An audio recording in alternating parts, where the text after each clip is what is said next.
Friends, Nobel English classes में एक बार फिर से आपका स्वागत है। आज की क्लास में हम लोग एक्टिव से पैसिव कन्वर्ट करना सीखेंगे। वैसे spoken English point of view से हमने पैसिव के ऊपर कुछ वीडियोस बनाए हैं। अगर आपने नहीं देखा है तो लिंक डिस्क्रिप्शन बॉक्स में मैं दे देता हूं, आप जरूर देखिए उसको। आज की क्लास बिल्कुल बेसिक्स है ये पैसिव के लिए। अगर जिसने पैसिव कभी भी नहीं पढ़ा होगा, समझा होगा, उसके लिए है।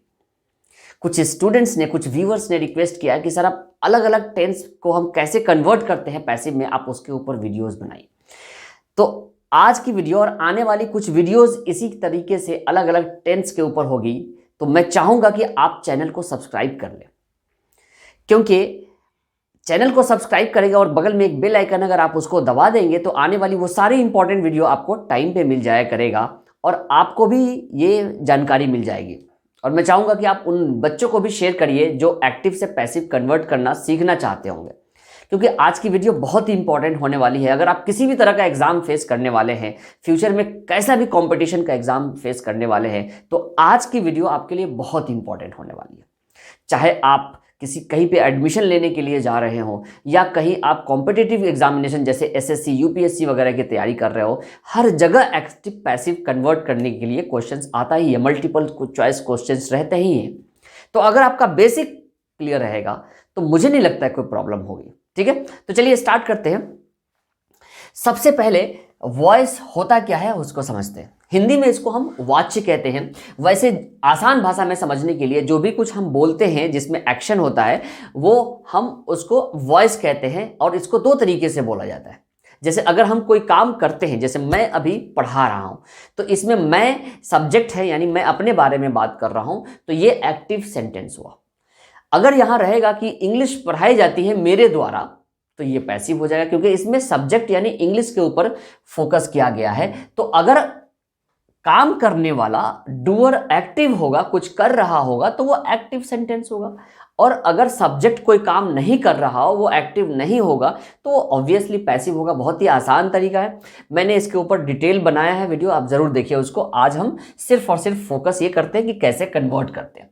तो सबसे पहले ये समझिए, स्पोकन इंग्लिश के लिए ता है तिहे मैंने लिख दिया। यहाँ पे भी हम ताहे तिहे वाले सेंटेंस रहते हैं और यहाँ पे भी ता है तिहे वाले सेंटेंस रहते हैं। लेकिन हेल्पिंग वर्ब का ख्याल रखना, यहाँ पे डू डज का इस्तेमाल होता है और वहाँ पे इज एम आर, यहाँ पे वर्ब की फर्स्ट फॉर्म या एस या ईएस वाली फॉर्म। अगर आपने टेंस पढ़ा है तो आपको ये पता ही होगा। लेकिन पैसिव कोई सा भी हो, सब में थर्ड फॉर्म का ही इस्तेमाल होता है। Positive, negative question, WH question और WH नेगेटिव क्वेश्चन, यानी 6 अलग अलग फॉर्मूलेज मैंने यहाँ पे लिख रखा है। वैसे टेंस की वीडियो में मैंने इसको एक्सप्लेन किया है, अगर आपने नहीं देखा है तो टेंस का भी मैं लिंक डिस्क्रिप्शन बॉक्स में दे देता हूँ, आप जरूर देखिएगा उसको। और इसी तरीके से मैं इनको पैसिव में कैसे कन्वर्ट करते हैं, तो इसका रूल कैसे चेंज होता है, मैंने वो भी लिखा है। यहाँ पे जो सब्जेक्ट है वहाँ जाके वो ऑब्जेक्ट बन जाता है, यहाँ जो ऑब्जेक्ट है वो यहाँ सब्जेक्ट बन जाता है। ठीक है, और इज एम आर लग जाएगा बीच में, इज एम आर, यहाँ पे डू डज लगता है और यहाँ पे सब में इज एम आर लगेगा। यहाँ पे वर्ब की चाहे जो भी फॉर्म हो, यहाँ पे हमेशा थर्ड फॉर्म का इस्तेमाल होता है। इस चीज का ख्याल रखना है। मुझे नहीं लगता है कोई दिक्कत होगी। मैं स्टार्ट करता हूं, इसको मिटाता हूं और आपको बताता हूं कि कैसे हम कन्वर्ट करते हैं। ठीक है, तो सबसे पहला सेंटेंस है द कैट ड्रिंक्स मिल्क। ठीक है, अब इसमें यह समझना है कि सब्जेक्ट कौन सा है और ऑब्जेक्ट कौन सा है। सबसे पहले हम यही समझेंगे कि सब्जेक्ट और ऑब्जेक्ट को पहचान लेंगे कि ये कौन है। अगर ये नहीं पहचानेंगे तो फिर गलती होगी। तो इसलिए ध्यान रखना है कि सब्जेक्ट और ऑब्जेक्ट को पहचानना है, क्योंकि सब्जेक्ट बन जाएगा ऑब्जेक्ट और ऑब्जेक्ट बन जाएगा सब्जेक्ट, इसका ख्याल रखना है। तो मिल्क इधर आएगा तो मिल्क, और द कैट इधर जाएगा तो बाय लगा देंगे, by the cat, by the cat. ठीक है, यहां पे कोई भी वर्ब की फॉर्म हो, चाहे फर्स्ट फॉर्म हो, चाहे एस या ईएस वाली फॉर्म हो, यहां पे आने के बाद हमेशा थर्ड फॉर्म लगाएंगे, हमेशा हमेशा थर्ड फॉर्म लगाएंगे। तो ड्रिंक का थर्ड फॉर्म क्या होगा? Drink, drank, drunk, drunk. ठीक है, और यहां पे हेल्पिंग वर्ब तो नहीं दिया हुआ है, लेकिन ये याद रखना है कि हमेशा पैसिव बनाते वक्त हेल्पिंग वर्ब याद रखेंगे। बस एक ही चीज याद रखना है आपको, हेल्पिंग वर्ब। ये आपको रटना पड़ेगा कि किस टेंस में कौन सा हेल्पिंग वर्ब लगता है। तो जैसा कि मैंने रूल में यहां पे लिखा हुआ है कि इसमें क्या लगता है, helping verb is am are लगता है। बस तो यहां पे इज एम आर में से कोई एक लगाना है सब्जेक्ट के ऊपर। वहां सब्जेक्ट द कैट था, लेकिन अब हमारा सब्जेक्ट क्या है, मिल्क है। तो मिल्क के अकॉर्डिंग कौन सा हेल्पिंग वर्ब लगेगा, हमें यह ध्यान रखना है। तो सेंटेंस हो जाएगा milk is drunk by the cat. ठीक है, अब इसका नेगेटिव अगर हम बनाएंगे, the cat does not drink milk, the cat does not drink milk, लेकिन यहां पे क्या होगा, milk is not drunk by the cat. Question इसका होगा does the cat drink milk, यहां पे होगा is milk drunk by the cat. WH question अगर हमें बनाना हो, why does the cat drink milk, यहां पे हो जाएगा वाई इज इधर आ जाएगा, why is milk drunk by the cat. यानी ये देखिए WH फॉर्मूला है, why is milk drunk by the cat. ठीक है, तो मेन आपको क्या समझना है यहां पे कि जो सब्जेक्ट होगा उसको ऑब्जेक्ट बना देंगे, जो ऑब्जेक्ट होगा उसको सब्जेक्ट बनाएंगे। कोई भी वर्ब की फॉर्म होगा यहाँ पे थर्ड फॉर्म लिख देंगे, और यहाँ पे हेल्पिंग वर्ब हो या ना हो, यहाँ पे हमें इज एम आर में से कोई एक लगाना ही है। क्यों? क्योंकि ये सिंपल प्रेजेंट है।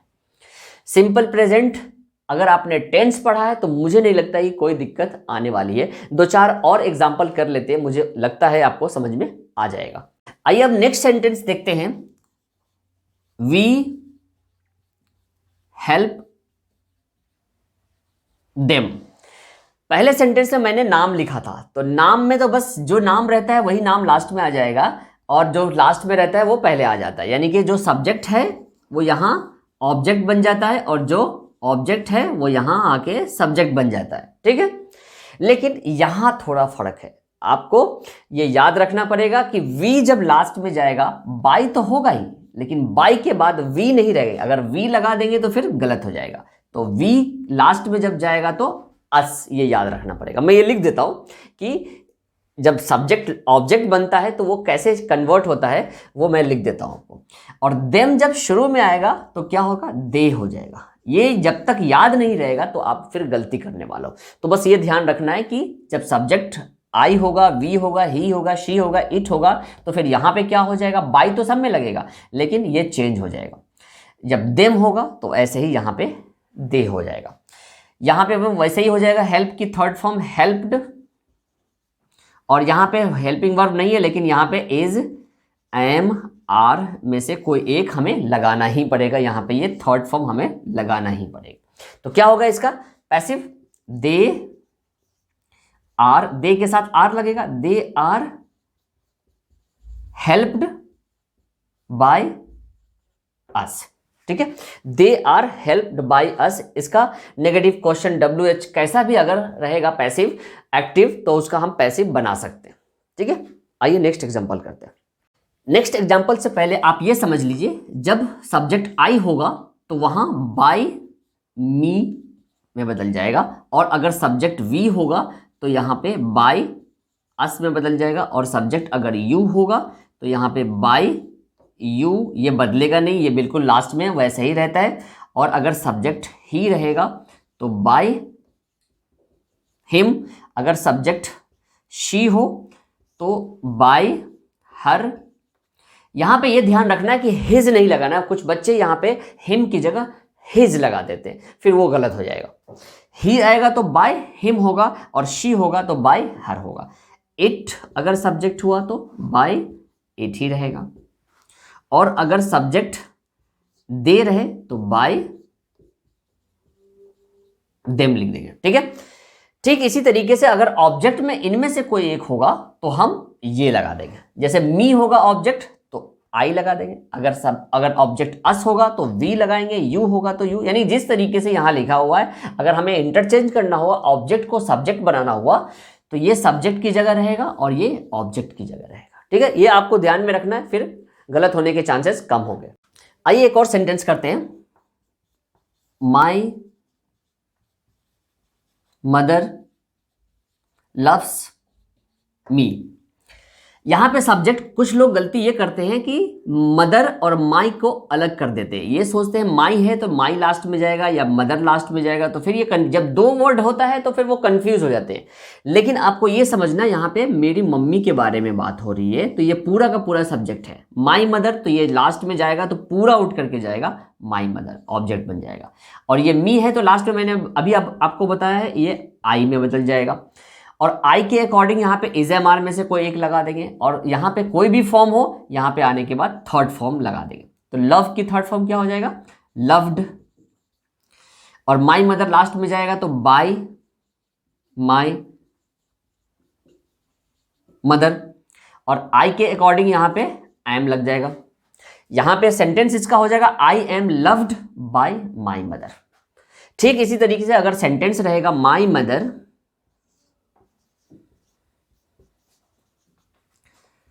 cooks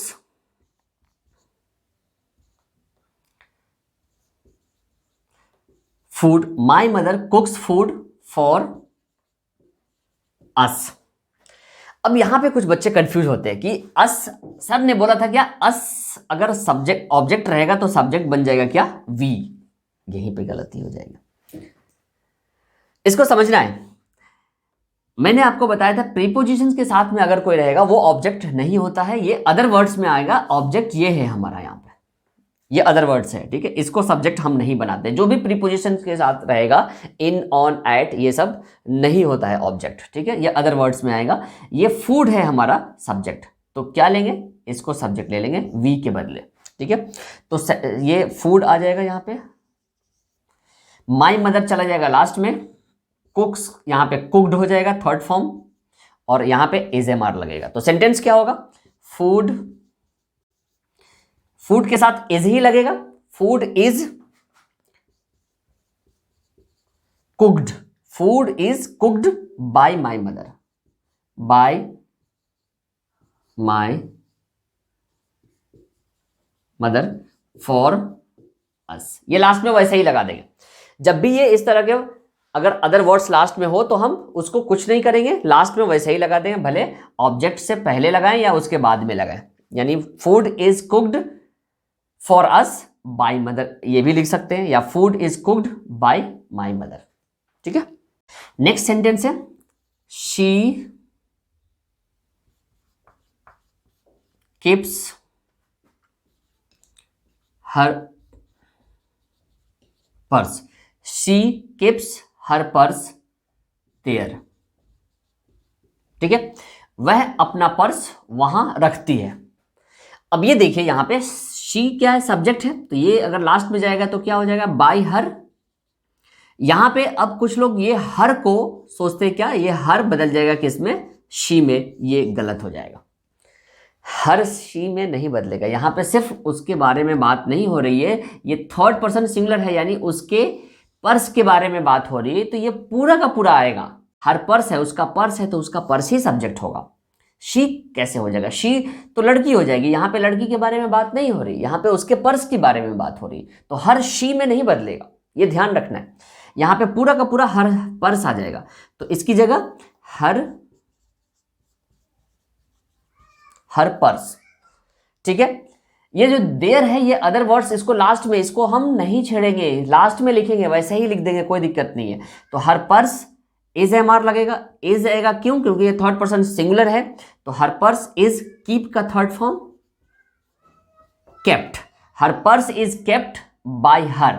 देयर लगाना है तो यहां देयर लगा दे, यहां लगाना है यहां लगा दे, केप्ट देयर। तो सेंटेंस होगा her purse is kept there by her, ठीक है। इस तरह का सेंटेंस बन जाएगा, her purse is kept there by her. अब नेक्स्ट WH कर लेते हैं। Who teaches you English. Who teaches you English. अब ये देखिए यहाँ पे सब्जेक्ट नहीं है, सब्जेक्ट नहीं है तो फिर ऑब्जेक्ट, ये अगर मान लो इसको सब्जेक्ट मान लेते हैं हु, तो यहाँ पे ये ऑब्जेक्ट बन जाएगा। ये वर्ब है, यहाँ पे आने के बाद थर्ड फॉर्म, ये यू है, ये सब्जेक्ट, ये ऑब्जेक्ट है अभी हमारा, ये बाद में आकर के यहाँ सब्जेक्ट बन जाएगा। इसमें दो ऑब्जेक्ट है, यानी हु टीचेज यू इंग्लिश, तो हम दो तरीके से बना सकते हैं, तो वन बाय वन देखते हैं। हु टीचेज यू इंग्लिश, जब भी हु रहेगा तो ये बाय होम में बदल जाएगा। यहां पे बाय होम हम लिखते नहीं है, क्योंकि ये WH क्वेश्चन है, तो WH हमेशा शुरू में ही लिखा जाता है। मान लेते हैं अगर यहाँ पे हु, अगर टीचर का नाम दिया हुआ है द टीचर, तो यहाँ पे द बाय द टीचर आएगा। यहाँ पे टीचर का अगर नाम है, कोई भी टीचर, राम, श्याम, कोई भी टीचर है, राम टीचेज यू इंग्लिश, तो यहाँ पे बाय राम आ जाता। इसी तरह से हु है तो हमने समझाने के लिए यहाँ पे बाय हुम लिखा है, क्योंकि ये सब्जेक्ट की तरह से ही यहाँ पे रोल प्ले कर रहा है, सब्जेक्ट है नहीं। WH क्वेश्चन ये सवाल पूछ रहा है, लेकिन ये हु है तो बाय हुम, ठीक है, क्योंकि काम करने वाला यही है, तो बाय होम। लेकिन क्योंकि ये WH क्वेश्चन है, WH है तो WH लास्ट में नहीं आएगा, तो लिखेंगे कहाँ, हम शुरू में ही लिख देंगे बाय होम। ये आपको याद रखना है कि जब हु होगा तो ये बाय होम में बदल जाएगा, और जब होम होगा तो हु में बदल जाएगा। इसके अलावा और कोई भी WH चेंज नहीं होता है।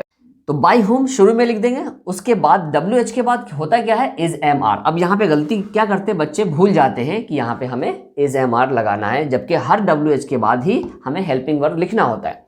तो इज लगेगा, एम लगेगा, आर लगेगा, वो सब्जेक्ट पे डिपेंड करता है। सब्जेक्ट क्या है, यू सब्जेक्ट है तो यू के अकॉर्डिंग यहाँ पे आर लगेगा। अगर सब्जेक्ट हम इंग्लिश लेंगे यहाँ पे तो ये हो जाएगा इज हो जाएगा, इंग्लिश के अकॉर्डिंग सब्जेक्ट हो जाएगा इज, सॉरी इंग्लिश सब्जेक्ट है तो वर्ब हो जाएगा helping verb is.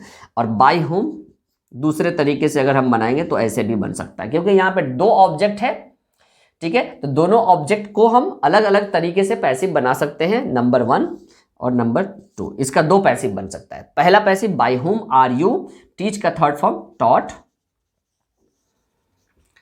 Bye whom are you taught English,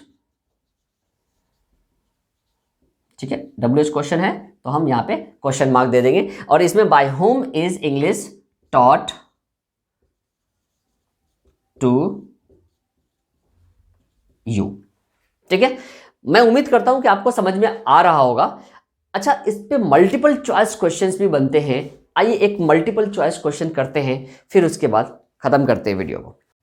अब देखिए एग्जाम में इस तरह के मल्टीपल चॉइस क्वेश्चंस आते हैं, यानी 4 ऑप्शन दिए गए हैं, आपको इसमें से सिलेक्ट करना है कि कौन सा वाला ऑप्शन सही है।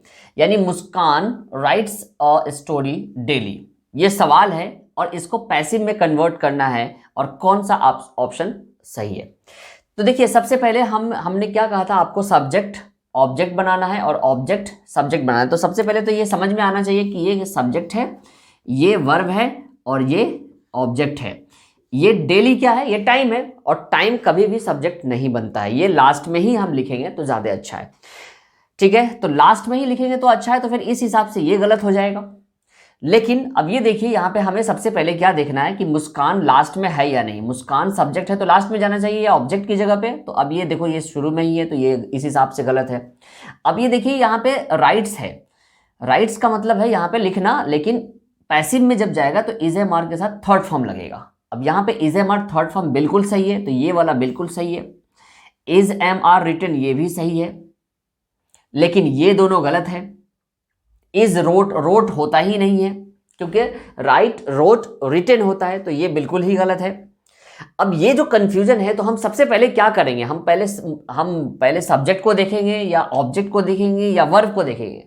मेरा मानना है कि आप सबको छोड़ करके आप सबसे पहले आप वर्ब को देखिए कि वर्ब ये किस टेंस में जा रहा है, क्योंकि आपको सबसे पहले टेंस पहचानना है, तभी सेंटेंस सही होगा। ये काम तो सब में होता है, सब्जेक्ट ऑब्जेक्ट होगा, ऑब्जेक्ट सब्जेक्ट होगा, ये तो काम सब में होगा, चाहे टेंस हो, मॉडल्स हो, जिसका भी अगर हमें पैसिव बनाना है, सब में सब्जेक्ट ऑब्जेक्ट होगा और ऑब्जेक्ट सब्जेक्ट होगा। तो इससे ज्यादा अच्छा रहेगा क्यों ना हम वर्ब पे ध्यान दें।